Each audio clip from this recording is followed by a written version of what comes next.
কি রে, দিনকাল কেমন চলছে তোদের? কোনো পাত্তা মিলতেছে না তোদের। আর বলো না পটনদা, এখন যাচ্ছি মিটা বইনে, ওইখানে নাকি আলপনা বানাইছে, ভাইরাল আলপনা। এটা দিয়ে নাকি বিশ্ব রেকর্ড করে ফেলছে, ওটা দেখতে চাইতেছি। হ্যাঁ, আমি শুনেছি। চলো আমরা একসাথে এটা দেখতে যাই। ঠিক আছে, আগে ফটিককে আসতে দাও, ফটিক আসার পরে একটা সিদ্ধান্তে যাব। কিরে, কি প্ল্যানিং চলছে এখানে? আরে ফটিক দা, রঙিন ড্রেস পরে কোথায় রওনা? আরে ওই মিটা মইনে 14 কিলোমিটার একটা আলপনা হয়েছে, ওটা নাকি বিশ্ব রেকর্ড করছে, ওইটা দেখতে যাইতেছি।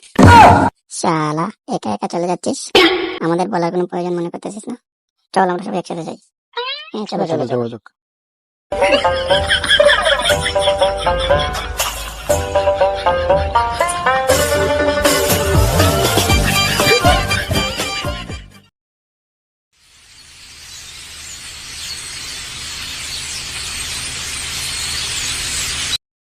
আরে শাবাশ, এখানে তো অনেক মানুষ।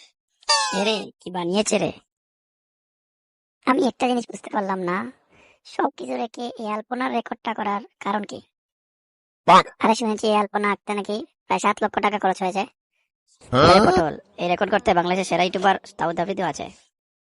আরে দেখ, অনেক সেলিব্রিটিরাও আসছে।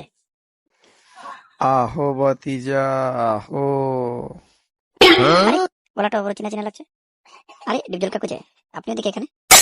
আরে কারা এখানে আলপনা আঁকছে?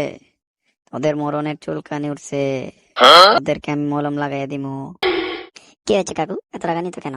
এরা আলপনা একে বিশ্ব রেকর্ড করেছে, বাংলাদেশকে বিশ্বের কাছে পৌঁছে দিয়েছে। ওই বোকা চোদা কয় কি? ওই, তুই কি জানিস এই আলপনার জন্য কি কি ক্ষতি হতে পারে? কাকু, বিষয়টা একটু বুঝিয়ে দিলে ভালো হতো। ওরা আলপনা আঁকছে ভালো কথা, কিন্তু আজ পয়লা বৈশাখে এরা আনন্দ করতেছে। যখন কাল বৈশাখী জ্বরে এই আলপনার রং এই হাওরের মধ্যে মিশা যাইব, তখন এই হাওরের মাটির উর্বরতা নষ্ট হয়ে যাবে। তখন এই বিশ্ব রেকর্ড সকল কৃষকের চোখের পানি হয়ে ঝরব। এখন এই আলপনা একে যারা নিজেদেরকে অনেক বড় ভাবতেছে, তাদের মুখে আমি মইতা দিমু, শিল মাইরা দিমু, শিল মাইরা দিমু, শিল মাইরা দিমু। আসলে তো এই রঙের মধ্যে যে কেমিক্যাল আছে তা ফসলের জন্য অনেক ক্ষতিকর হতে পারে। এটা কিন্তু ওদের ভাবা উচিত ছিল। এই বিশ্ব রেকর্ড বাংলাদেশের জন্য ভালো কিছু আশা করে না। আমি ডিপজল কাকুর সাথে একমত। হ্যাঁ, আমরা একমত। তোমরা বুঝবার পারছো বাতিজা? আহো বাতিজা, আহো কোলাকুলি করি।